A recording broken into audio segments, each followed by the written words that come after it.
আসসালামু আলাইকুম। আজকে দ্বিতীয় দিনের লাইভে স্বাগতম জানাচ্ছি সবাইকে।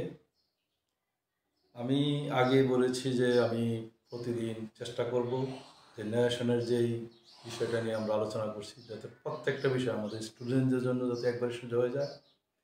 একটার পর একটা আমি স্টেপ বাই স্টেপ ন্যারেশনটা দেখিয়ে যাব। যারা দর্শকরা যারা দেখছেন, আমার ফ্রেন্ড, আমার বন্ধুরা, বড় ভাই, ছোট ভাই, আপনাদের ছেলে মেয়েদেরকে এই ক্লাসগুলি দেখাবেন। কারণ এটা পরীক্ষিত যে আমি এভাবে পড়ায় ছেলেমেয়েদেরকে এভাবে আজকে প্রায় 20-25 বছর যাবৎ পড়াচ্ছি। ঠিক এভাবে ন্যারেশনটা যতই কঠিন হোক, কিন্তু ন্যারেশনটা কিন্তু এভাবে পড়ানোর পরে কিন্তু সবাই পারে। আচ্ছা, আমি একটু চেক করছি লাইভে সাউন্ড ঠিক মতো শোনা যাচ্ছে কিনা একটু দেখি।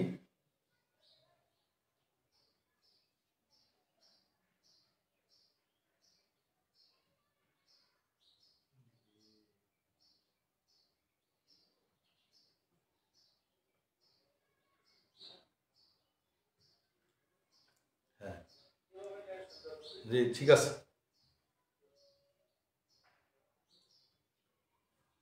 সাউন্ড চেক করলাম যে ঠিক আছে।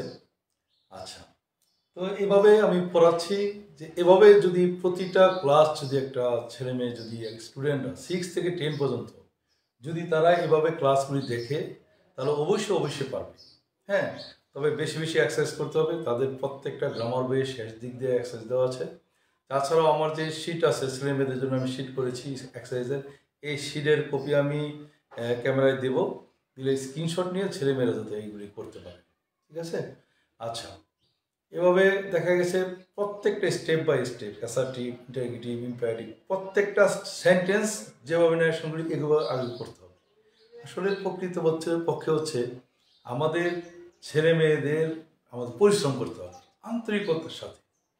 হই আমি টিচার, হই আপনার অভিভাবক, হই আমি স্টুডেন্ট, যে যেই প্রান্ত থেকে হোক আন্তরিকতার সাথে চেষ্টা করতে হবে। আমি যখন পড়াই আমার কিন্তু চেষ্টা করতে হবে যে আন্তরিকতার সাথে কীভাবে ছেলে মেয়ে পারবে।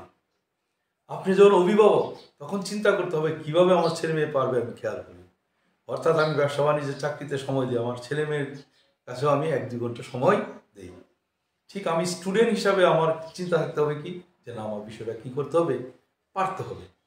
এভাবে যখন কয়েকটা সমন্বয় আমার যখন আগ্রহ থাকবে অভিভাবক, শিক্ষক এবং স্টুডেন্ট, তখনই একটা স্টুডেন্ট তার নির্দিষ্ট গন্তব্যে পৌঁছাতে পারে।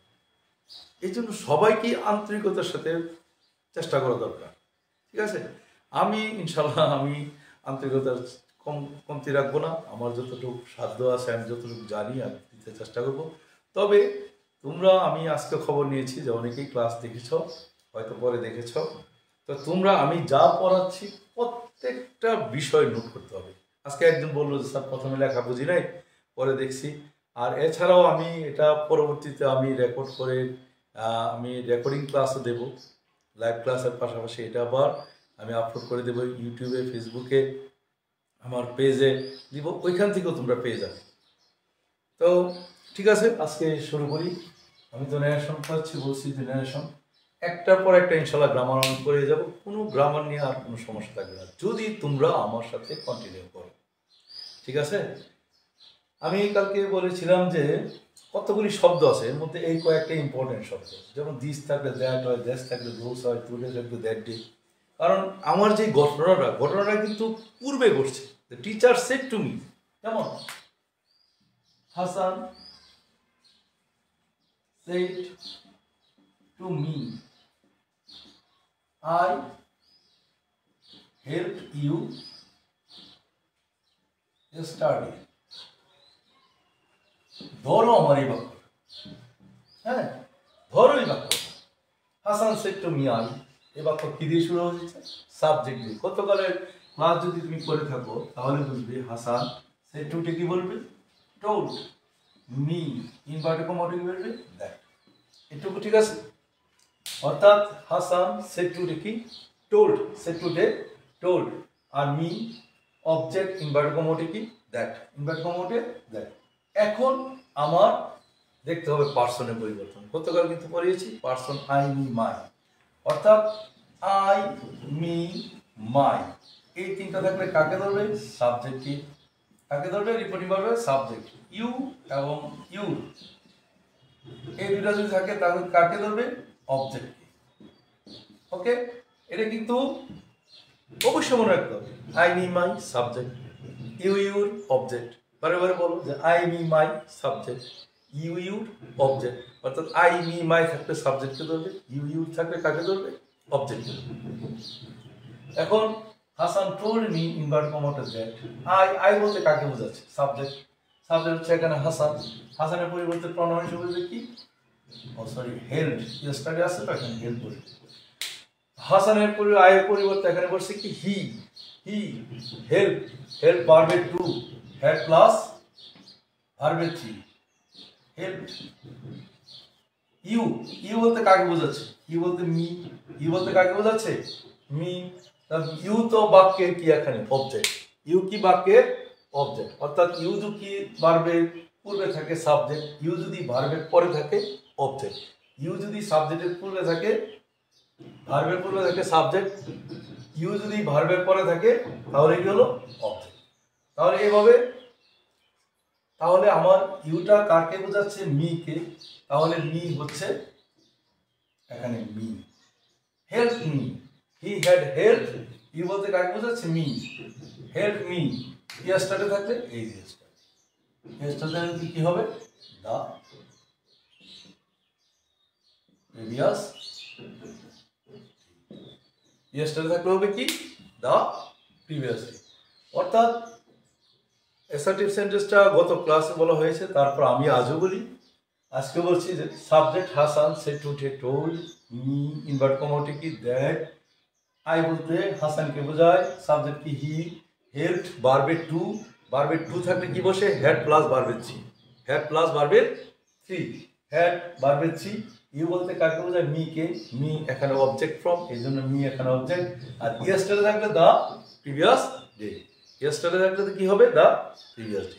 ঠিক আছে, আজকে অ্যাসার্টিভ সেন্টেন্স এ পর্যন্ত। এখন আমি আজকে যে টপিকটা নিয়ে আলোচনা করবো তা হচ্ছে interrogative sentence.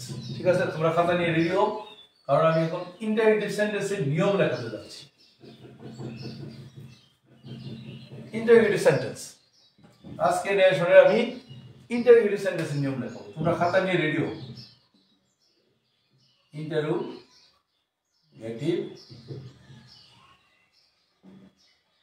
Sentence. Interrogative sentence এক নম্বর, বিপরীত স্পিচ যদি অক্সিলারি ভার্ব দিয়ে শুরু হয়।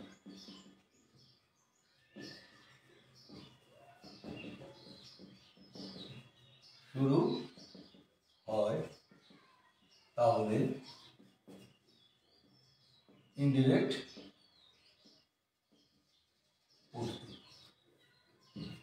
তোমরা তো জানো, যখন তোমরা টেন্স সেন্টেন্স পড়েছো, সেন্টেন্স ইন্টারগেটিভ সেন্টেন্সের স্ট্রাকচার হচ্ছে দুইটা স্ট্রাকচার। একটা হচ্ছে অক্সিলারি ভার্ব দিয়ে, আরেকটা হচ্ছে ডাব্লিউএস কোয়েশ্চেন দিয়ে। তো অক্সিলারি ভার্ব দিয়ে যেটা, অর্থাৎ তুমি যদি প্রশ্নের উত্তর ইয়েস অথবা নো এর মাধ্যমে জানতে চাও, ইয়েস অথবা নো এর মাধ্যমে, তখন তুমি যা দিয়ে প্রশ্ন করবে তখন হচ্ছে auxiliary verb. Are you happy? Yes I am happy. Are you fine? Yes I am fine. Do you help me? No. তাহলে এগুলি হচ্ছে অক্সিলারি ভার্ব দিয়ে। আরেকটা ডাব্লিউএস কোয়েশ্চেনের আরেকটা যেটা স্ট্রাকচার, ওইটা হচ্ছে ডাব্লিউএস কোয়েশ্চেন দিয়ে। ইন্টারগেটিভের যে স্ট্রাকচারটা সেটা হচ্ছে ডাব্লিউএস কোয়েশ্চেন দিয়ে। Who, which, when, what, where, whom, whose, how, এগুলি হচ্ছে ডাব্লিউএস কোয়েশ্চেন। তো প্রথম যে নিয়মটা বলাচ্ছি তা হচ্ছে, যদি রিপোর্টেড স্পিচ অক্সিলারি ভার্ব দিয়ে শুরু হয় তাহলে তুমি কিভাবে ইন্টারপ্রেট করবে? প্রথমে রিপোর্টিং ভার্বের সাবজেক্ট প্লাস সেড টু উঠে আস্কড প্লাস রিপোর্টিং ভার্বের অবজেক্ট প্লাস কমা উঠে ইফ প্লাস রিপোর্টিং স্পিচে সাবজেক্ট প্লাস ভার্বের পরিবর্তন প্লাস বাকি। তো ঝটপট এটা খাতায় লিখে ফেলো, কারণ এটা যদি তোমার সামনে থাকে, তুমি যদি এই নিয়মটা সামনে রাখো, তোমার পরবর্তীতে আমি যে এক্সারসাইজ দিব এটা একদম তোমার জন্য ইজি হয়ে যাবে। রিপোর্ট স্পিচ যদি অক্সিলারি ভার্ব দিয়ে শুরু হয়, অবশ্যই এটা ইন্টারোগেটিভ সেন্টেন্স। আর ইন্টারোগেটিভ সেন্টেন্স চিনার আরেকটা হচ্ছে বাক্যের শেষে প্রশ্নবোধক চিহ্ন থাকবে। যেমন হাসান said to Rina,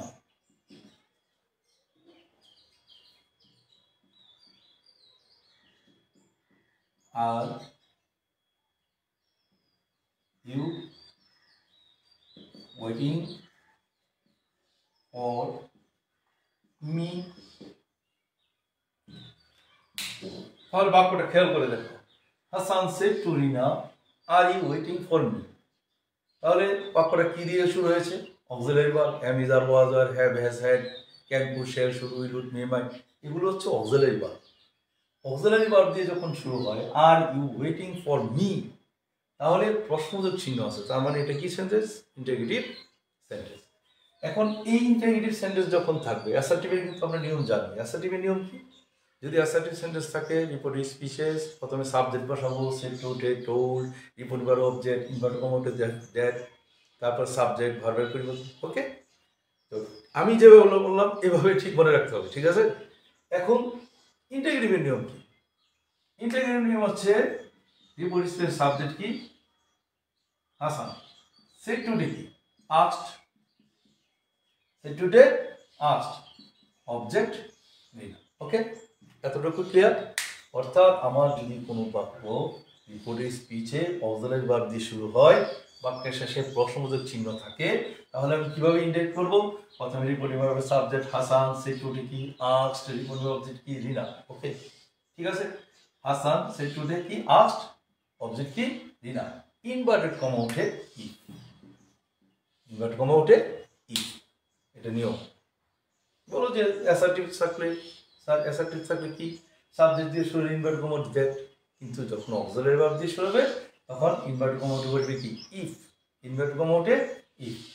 এখন তুমি খেয়াল করো সবচেয়ে গুরুত্বপূর্ণ বিষয়, যেটা স্টুডেন্টরা পরীক্ষাতে যেটা সবচেয়ে গুরুত্বপূর্ণ জিনিস, যেটা সবচেয়ে বেশি ভুল করে, তা হচ্ছে এখানে স্যার পড়াইছে যে অ্যামিজারের পরিবর্তে ওয়াজ হয়, সে কি বলে? এখানে ওয়াজ লিখে দেবে।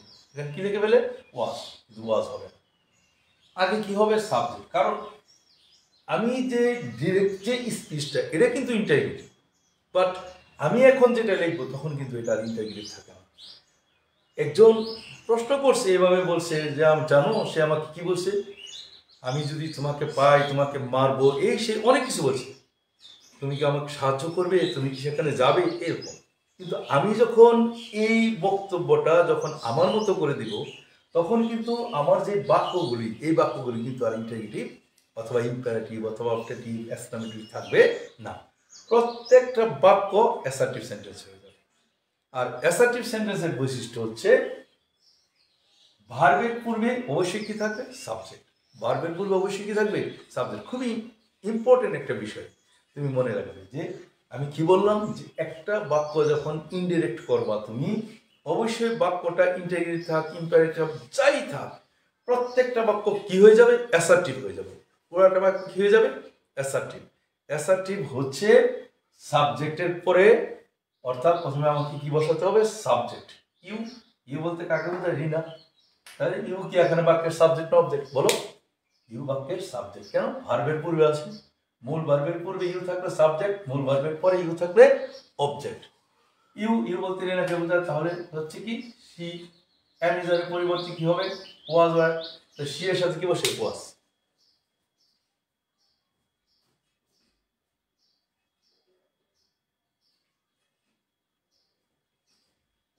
এখন Hasan asked Rina if, you, you বলতে কাকে বোঝাচ্ছে? রিনাকে। রিনার পরিবর্তে কি বসছে? সি। অ্যামিজারের পরিবর্তে কি বসছে? ওয়াজ হয়, সি এর সাথে কি বসে? ওয়াজ। কোনো সময় তুমি পরীক্ষাতে ওয়াজ দিবে না, কারণ ওয়াজ সি দিলে কিন্তু ডাইরেক্ট ইনডাইরেক্ট হচ্ছে না, এটা ডিরেক্টলি থেকে যাচ্ছে, অর্থাৎ প্রশ্নবোধক বাক্যে থেকে যাচ্ছে। She was waiting for me. Me বলতে কাকে বোঝায়? যেহেতু পার্সনের মাস্ট বি তোমাকে পরিবর্তন করতে হবে। এই মি বলতে কাকে বোঝায়? মি বলতে হাসানকে বোঝায়। আই মি মাই সাবজেক্টকে বোঝায়, ইউ ইউর অবজেক্টকে বোঝায়। তাহলে মি যদি হাসানকে বোঝায়, মি কত নম্বর আছে? কাল কিন্তু বলছিলাম যে সাবজেক্ট হচ্ছে 1 নম্বর, অবজেক্ট হচ্ছে 2 নম্বর, পসিভ হচ্ছে 3 নম্বর, অথবা সাবজেক্ট অবজেক্ট পসিভ। তাহলে me I me my, me হচ্ছে অবজেক্ট, মি হচ্ছে অবজেক্ট। হাসান যত রকম পুরুষ হোক, he him his, he him his, I me my, I me my, I me my, he him his, he him হিস।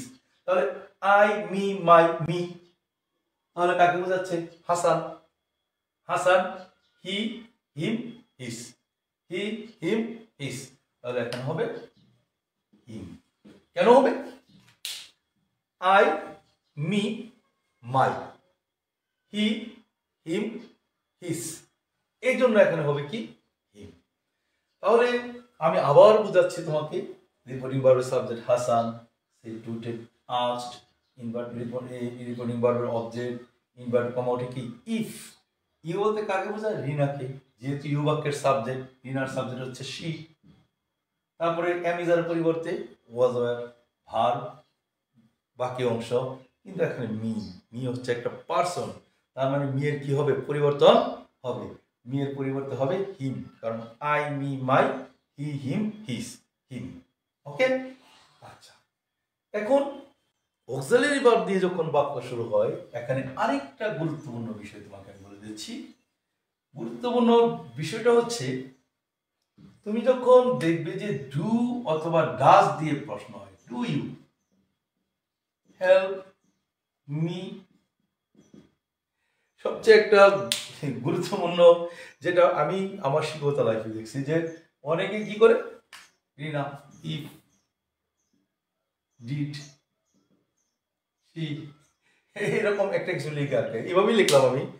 কিন্তু did এখানে হবে না, ডিড এখানে হবে না, এরকম ভাবে ডিড লিখে তারা ভুল করে। ইফ তো হবেই, যেহেতু অক্সিলারি ভার্ব দিয়ে বাক্য শুরু হয়েছে, কি বলবে? ইফ। এখন আমার দেখতে হবে যে আমার প্রথমে সাবজেক্ট লিখতে হবে। সাবজেক্ট লিখলে ইউ, ইউ বলতে কাকে বোঝায়? রিনা। ইউ বলতে কাকে বোঝায়? রিনা। তাহলে এখন হবে শি। এখন ডু ডাজ, এটা তুমি নোট করতে পারো। ডু ডাজ থাকলে তা উঠে সাবজেক্ট প্লাস ভার্বে টু হবে। হ্যাঁ, লিখে ফেলো, এটা একটা নোট লিখে ফেলো। ডু ডাজ থাকলে তা উঠে সাবজেক্ট প্লাস ভার্বে টু হবে। আবার ডিড থাকলে তা উঠে সাবজেক্ট প্লাস হেড প্লাস ভার্বে থ্রি হবে। এটা তুমি নোট করে ফেলো, খাতে লিখে ফেলো। অর্থাৎ তুমি যখনই দেখবে ডু ডাজ ভ্যানিশ, উঠে যাবে, ডু ডাজ থাকবে না। কেন থাকবে না? প্রেজেন্ট ইনডিফিনিট টেন্সে নিজস্ব কোনো অক্সিলারি ভার্ব নাই। যেমন I am playing, I have played, I have been playing, প্রত্যেকটার দেখো একটা না একটা অক্সিলারি ভার্ব আছে। কিন্তু I play cricket, I eat rice, এগুলির মধ্যে অক্সিলারি ভার্ব নাই। যেহেতু তুমি এটাকে প্রশ্নবোধক বাক্য তৈরি করতে যাচ্ছ, এই জন্য ডু ডাকে তুমি ব্যবহার করতেছো অক্সিলারি ভার্ব হিসেবে। কিন্তু তুমি যখন ইনডাইরেক্ট করবা, তখন আমার ডু এর আর প্রয়োজন নেই, কারণ আমি আর প্রশ্নবোধক বাক্য তৈরি করছি না। এই জন্য আমার ডু এর প্রয়োজন নেই। বুঝতে পারছো? প্রত্যেকটা বিষয় কিন্তু মাথায় নিতে হবে, বুঝতে হবে। তুমি যখন বুঝবে যে না, ইন্টিগ্রেটিভ করে করছি, এই জন্য আমাকে ডু আনতে হয়েছে, এখন যেহেতু আমি আর ইন্টিগ্রেটিভ করছি না, আমি ডু দিয়ে কি করব?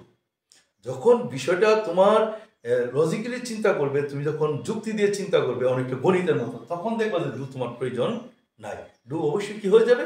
উঠে যাবে। বুঝতে হবে, বুঝে বুঝে করতে হবে। তাহলে ডু শেষ, উঠে যাবে। ইউ বলতে সি বোঝায়, ডু ডাজ উঠে সাবজেক্ট প্লাস ভার্বে টু। সাবজেক্ট কি? সি, হেল্প কি? ভার্বে টু। মি বলতে বোঝায় হাসান, হাসানের পরিবর্তে বসবে কি? হাসানের পরিবর্তে কি বসবে? হিম বসবে।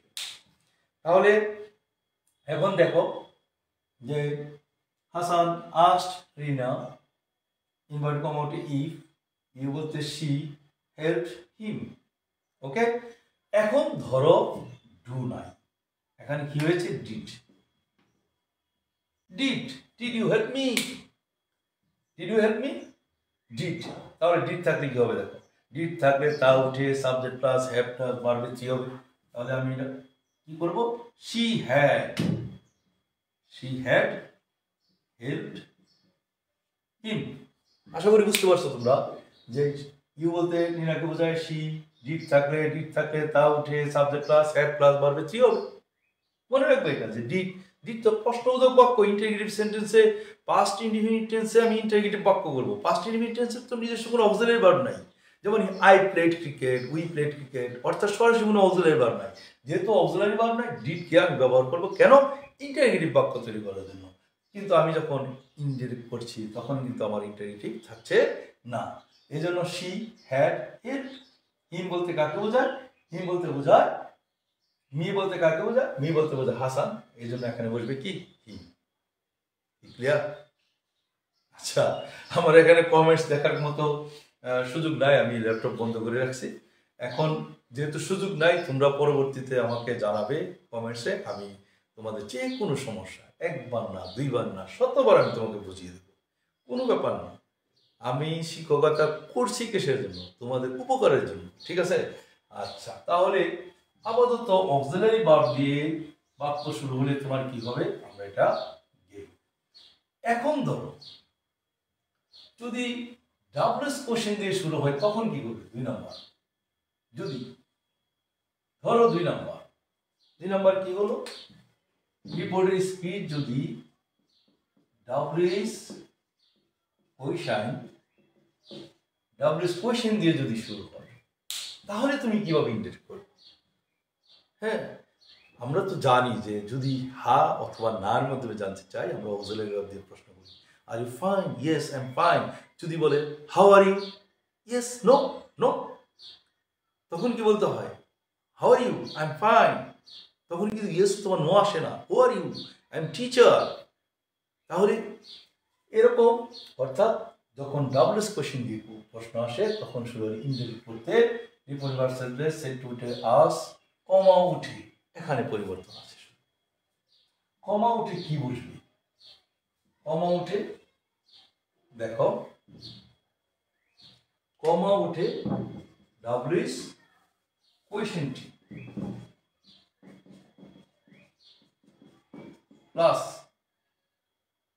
সাবজেক্ট প্লাস ভার্বের পরিবর্তন প্লাস বাকি, অর্থাৎ এটা যদি ডাবলস কোশ্চেন দিয়ে শুরু হয়, যখন অক্সিলারি ভার্ব দিয়ে যখন শুরু হয় তখন ইনভার্টেড কমা উঠে বসে কি ইফ। কিন্তু যখন ডাবলস কোশ্চেন দিয়ে শুরু হবে তখন ইনভার্টেড কমা উঠে বসবে ডাবলস কোশ্চেনটা। আমরা এখন দেখব। Hasan said to Rina, what? Why? আমি হয় দিয়ে করি। Why are you waiting for me? তুমি কেন আমার জন্য অপেক্ষা করছো? প্রশ্ন হইতেই পারে। হাসান asked Rina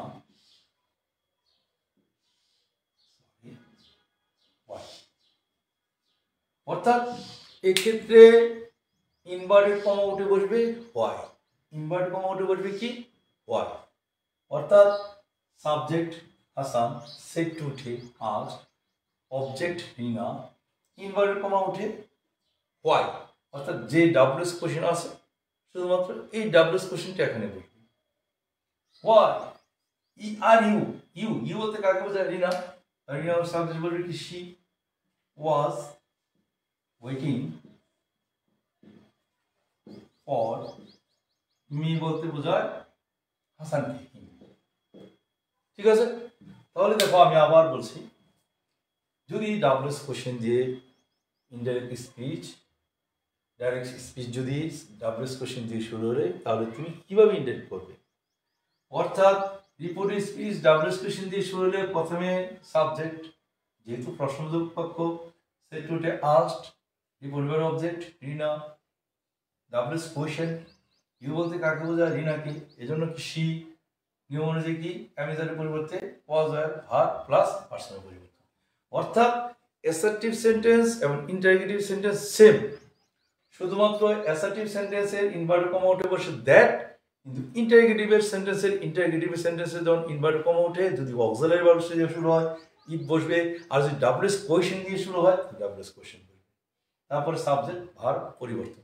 আর এর মধ্যে শুধু দুইটা বাক্যের মধ্যে পার্থক্য হচ্ছে ওই বাক্যের মধ্যে সাবজেক্ট আগে দেওয়া থাকে ভার্ব, কোনো সমস্যা নাই, কিন্তু এটার মধ্যে সাবজেক্টের পূর্বে ভার্ব দেওয়া থাকে, অক্সিলারি ভার্বটা শুধু অক্সিলারি ভার্বটা সাবজেক্টের পরে নিয়ে আসবে। অনেকেই ভুল করে সাবজেক্টের পূর্বে দিয়ে ফেলে, কিন্তু তুমি এই ভুল করবে না, সাবজেক্ট দিবে আগে, তারপরে অক্সিলারি ভার্ব দিবে, ভার্বের পরিবর্তন করবে। তাহলে এরকম, যেমন আমি আরেকটা উদাহরণ দিই, দেখো, teacher said to me, do you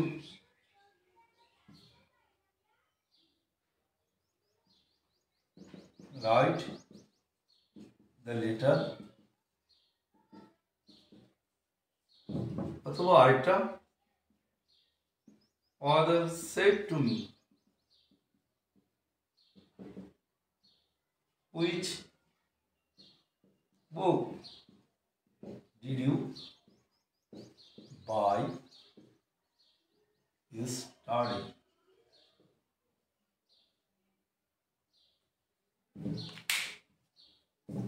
Do you buy?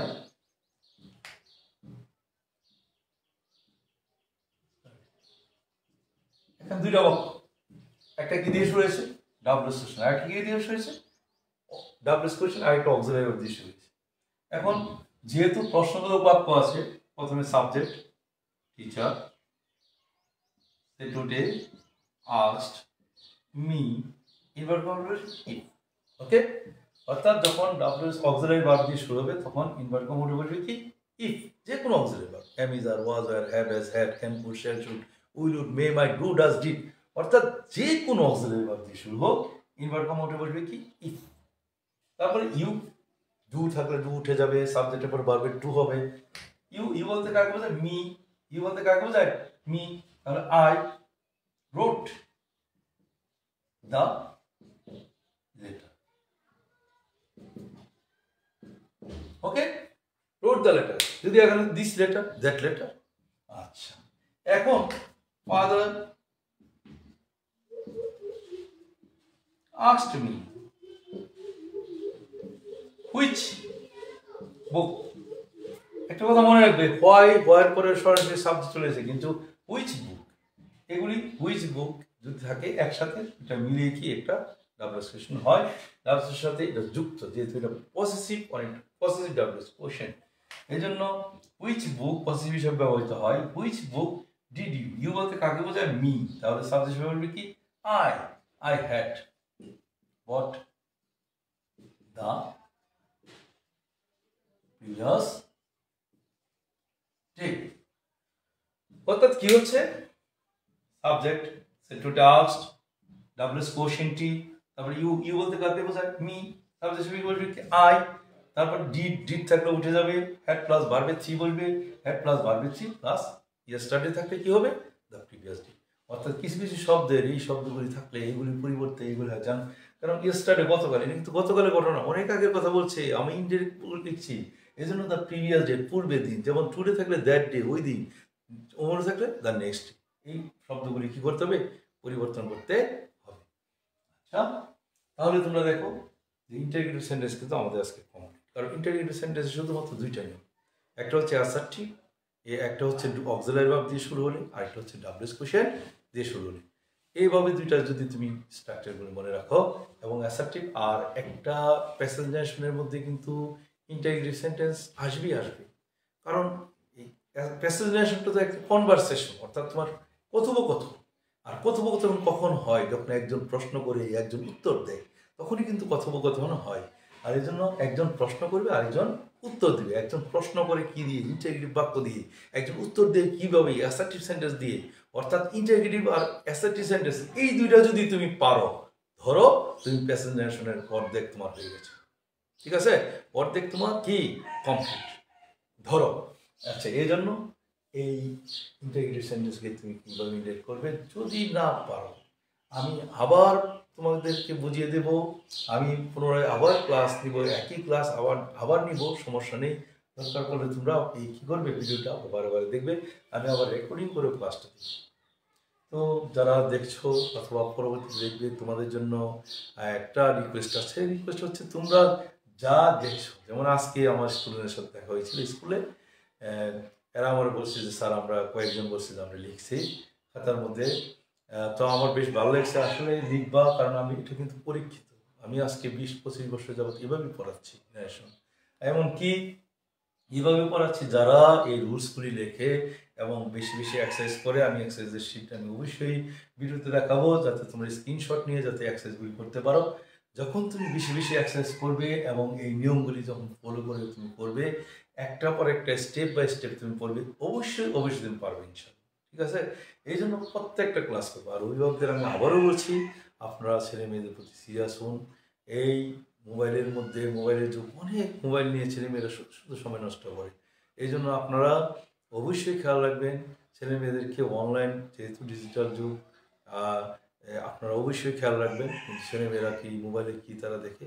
যে মোবাইল কিন্তু অনেক উপকারী জিনিস, আবার অপকারী জিনিস, এই জন্য অভিভাবকদের অবশ্যই দায়িত্ব আছে। আপনারা ছেলে মেয়েদেরকে এই ক্লাসগুলো দেখাবেন, যদি তারা বোঝে আপনারা তাদেরকে হেল্প করবেন। যদি তারপরে না হয়, আপনারা আমাকে মেসেজ দেবেন, আমি ইনশাল্লাহ চেষ্টা করবো তাকে বুঝিয়ে দেওয়ার জন্য আবার, ঠিক আছে। আজকে এই পর্যন্তই।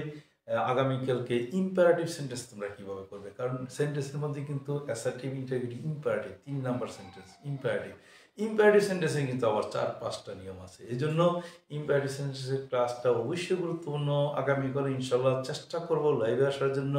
যদি লাইভে নাও আসতে পারি, আমি রেকর্ডিং ক্লাস অবশ্যই ইম্পারেটিভ সেন্টেন্সে দেবো, পরবর্তী রেকর্ড করে চেষ্টা করবো ইনশাল্লাহ আগামীকাল লাইভে আসার জন্য। তো আশা করি সবাই থাকবে, অংশগ্রহণ করবে, সহযোগিতা করবে। আর তোমরা যদি পারো এটা শেয়ার করো, কারণ শেয়ার করলে দেখা গেছে অনেকেই দেখতে পারবে। এখনই তোমরা শেয়ার করে ফেলো ভিডিওটা।